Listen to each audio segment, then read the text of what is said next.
And the new 1.18 update is out now in beta version only, guys. Experimental toggle has been removed. Let's do the changelog together right now. Hey there guys, Skippy here from Skippy6 Gaming, guys, coming to you from, yes, this crazy world. Guys, look at this. I was like, you know what, I'm looking for a place, and then I was like, guys, this is pretty insane. I'm just going to make a new platform right here. So if you enjoy this sort of content, consider subscribing to my YouTube channel. We do all the update videos pretty much right away, and yeah, the changelogs together. So this is the first look at the 1.18.0.20 out now. So basically this just puts everything that was behind the experimental toggle in front of it now. So now you don't have to turn on that experimental features kind of tab. So what I'm going to do here is let's just go over this. We're going to go over the changelog together. It's only a couple pages. If you want to skip past it, we're going to go over all these things I've set up in front of us to showcase the changes in the game. So let's go through it right here. It starts off with, you know, J Megaspud's tweet as usual. Hey guys, we got Parity, stuff like that, you know, the usual. And yeah, so if you want to leave or join the Bedrock Beta or any of these questions, all your answers are in the description below, as well as the changelog. Don't open your worlds in it if they don't. And there's another factor here. You're going to read this. We're going to read it after. In the betas, basically what they're doing now is they're not going to be copying your world anymore. So you want to make sure you make regular backups. So in the olden days, right? Remember when you ever went into the toggle, it would say, oh, you want to go in the toggle bank, and then would automatically copy your world, right? So you'd always have a backup. It's not going to do that anymore. So make sure you back up your world if you want to keep using it in the regular version.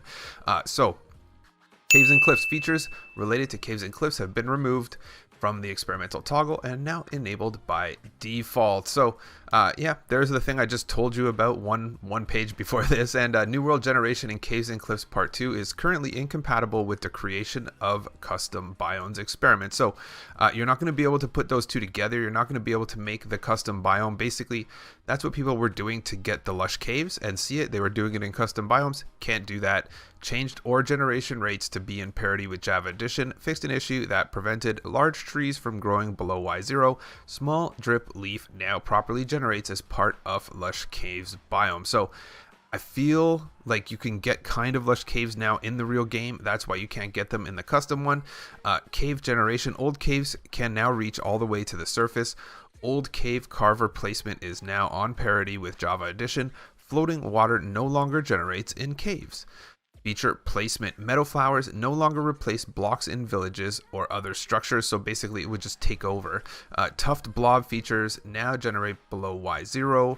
Deep slate patches no longer generate above Y0. Amethyst geodes are now getting placed correctly in the right spots during the generation. So updated feature placement of granite, andesite, dorite, dirt, and gravel to match Java Edition. Tweaked peaks to make small mountains look like proper jagged mountain peaks instead of flat hilly mounds. Improved blending between old and new chunks. Mine shaft tunnels can't replace bedrock anymore. Features and bug fixes. Stability performance. Players no longer disconnected if server and client have different runtime block IDs. Optimized the time it takes to place vines in the overworld. Accessibility added missing screen reader on the controller lost connection prompt. Gameplay changes corrected portal locations when the portal was moved, but the location was not updated.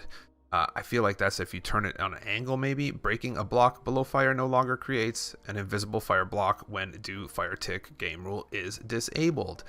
General changes. Players with higher than recommended render distance settings are now prompted to change it. So it's going to tell you to change it so that you get less lag. Render distance, default, and max settings have been updated for better performance. Hopefully I remember to check that. A prompt now warns players that they will be taken back to the main menu if they sign in while in game. Graphical changes. Carved pumpkin enchantment glint now only covers the item instead of the entire slot. Fix a bug that could occur on older worlds where looking up into a minecart would display the inside of the minecart, blocking the player's view. Updated item rendering, so enchanted are no longer invisible in the nether. Marketplace changes, guys, of course. Store update prompt no longer appears for no internet connection or session start failure. Mobs can now path over trapdoors. Mobs no longer walk through campfires. Axolotls now animate correctly when airborne. Sweet berry bushes now damage mobs, and mobs no longer try to path through sweet berry bushes. So the way mobs move, it's been changed. User interface structure blocks can now be saved and loaded with current dimension height limits. So before, I think you couldn't do it in the extended upper and lower parts of the world. Fixed an issue where searching for non-existent content brought up the incorrect one result message. Fixed overlapping text on offerings occurring in 4/4 resolution.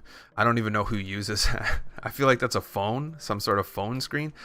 Fixed Java Edition parity while lying in bed multiplayer game. A message will show how many players are lying in a bed while waiting for all players to fall asleep. That is super cool, actually, super useful. Provide better visual feedback and hints for different render distance settings. Again, render distance.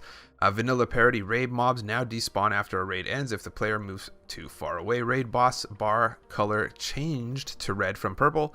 Vindicators no longer naturally spawn in Illager patrols. So no more Vindicators in the Illager patrols. Villages hero of the village effect now applies to all players who helped kill a raider once a raid is defeated. So now everybody gets hero of the village. Simple enough. Technical updates, guys. I'm going to read you the commands. How about this? Order of function called trigger by /execute inside a function are now consistent. So bang, pause it here if you want to learn about item scripting or any changes like that, because yeah, I can't read those fancy words. We want to play some Minecraft. But simply put, here is drip leaves got changed in the tuft. So the tuft is actually the big one here. This guy. These blobs, there's going to be huge blobs in the world of tufts. And yeah, they're going to be properly placed.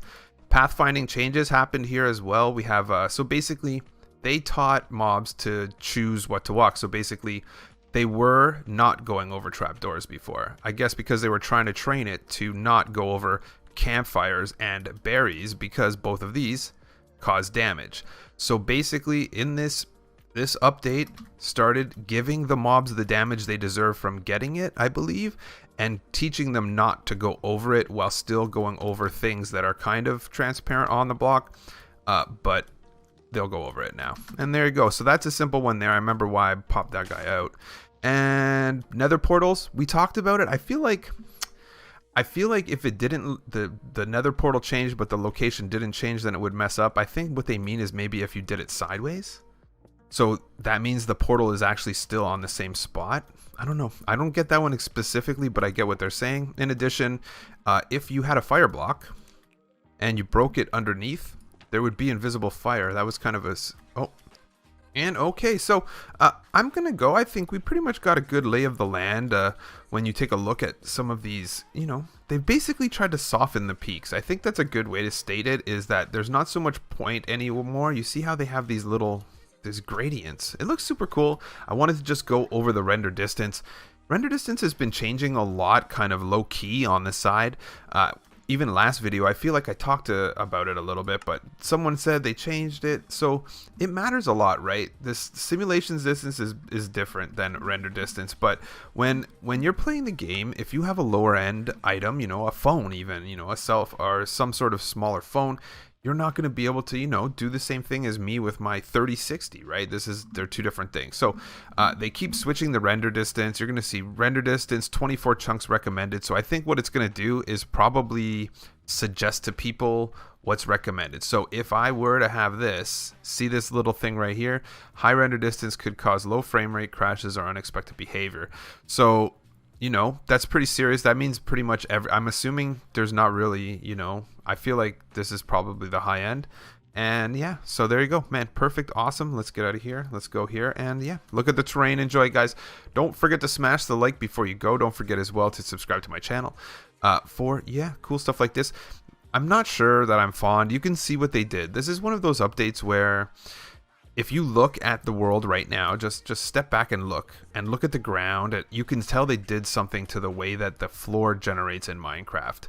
This is way more hilly than before. This is, you know, there is almost no flat area in the world. Whereas before, you know, sometimes it goes up 1 or 2 blocks, down 1 or 2 blocks. This is much different. So hopefully they find the mark, and yeah, catch you on the next one.